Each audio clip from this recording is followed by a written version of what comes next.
despite the numerous trials that came her way, she eventually succeeds. Now, full-fledged witch Elaina finally embarks on her long-awaited journey in which she meets many people along the way, learning their various stories. And through all of this, she explores the world at its fullest, exploring both its bright and darkest side of her legendary tales. This anime has about 12 episodes.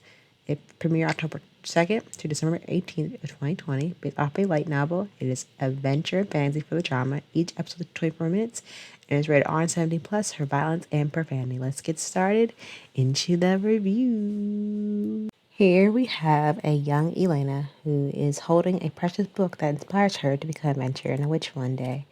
And starting off, The Wandering Witch, The Journey of Elaina. This is how her journey begins in the anime, falling in love with a book that she reads with her mother. And eventually, as years pass, she becomes old enough to study to take the exam to qualify her as a witch, and then thus setting off her journey, her finding a witch for her to be apprenticed to become a full-fledged witch. And, we see Elaine get humbled very quickly in the first episode. I've never seen a character get humbled so quickly in my life. I mean, I have, but like, she got humbled real quick when she was trying to find a witch to be study over and be apprentice for.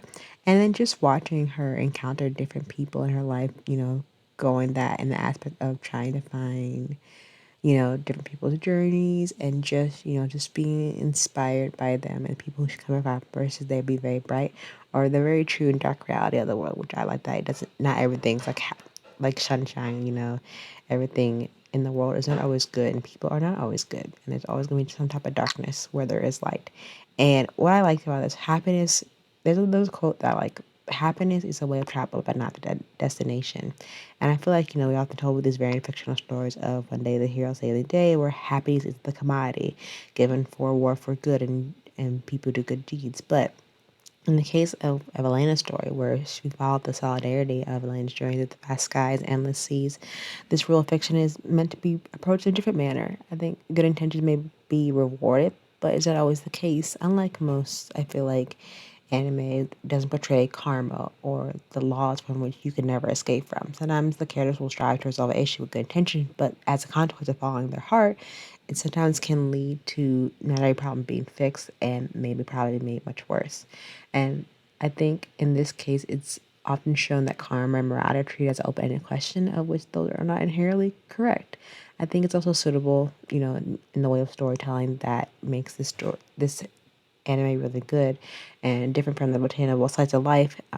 There are episodes that hit at the heartstring where it makes us laugh and smile, and then there are very some dark episodes that make you question the ideals of certain characters with your own belief, and even the more interesting ones where the story takes more of a interesting approach with pushing in those subtle themes that can be persuaded as the viewer. And what happens when you have a wall that's wretched and small of a mill town, or what happens when you're dealt with a difficult coin of trying to save someone or trying to help someone.